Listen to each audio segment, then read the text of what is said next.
Hello, నేను మీ doctor బాలబాలాజీ ఓసూరి, consultant neuro specialist. నా ఓపీడీకి regular గా చాలా మంది కాలు తిమ్మిర్లు ఉన్నాయి, అరికాలు కింద సూదులు గుచ్చుకుంటున్నట్టున్నాయి, నడుస్తున్నప్పుడు కింద నేల అనేది గట్టిగా తెలియకపోవటము, చెప్పులు జారిపోవటం లాంటిది జరుగుతుంది. పడుకున్నప్పుడు రాత్రులంతా కండరాలంతా లాగుతూ సరిగ్గా నిద్ర లేకపోవటం కానీ, కాలు కంప్లీట్ గా స్పర్శ తెలియకపోవటం కానీ, వేడి నీళ్ళు పడినా చన్నీళ్ళు పడినా మొద్దు మారుతున్నట్టున్నట్టు కానీ, ఇట్లాంటి కంప్లైంట్స్ మాకు రెగ్యులర్ గా వస్తూ ఉంటారండి. అది ఎస్పెషల్లీ షుగర్ పేషెంట్స్ లో. దీన్ని మనం డయాబెటిక్ న్యూరోపతి అంటాం అనమాట.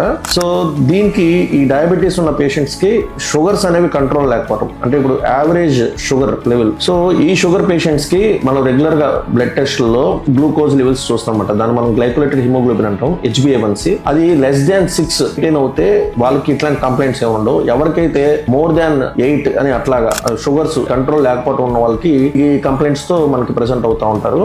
వాళ్ళకి మనం రెగ్యులర్ గా షుగర్ అనేది మనం కంట్రోల్ లో పెట్టుకుని మనం డయాబెటిక్ డైట్ అనేది మెయింటైన్ చేసుకుంటూ ఉంటే ఈ సిమ్టమ్స్ అన్నిటికి మనకి రిలీఫ్ వస్తుందండి. Thank you.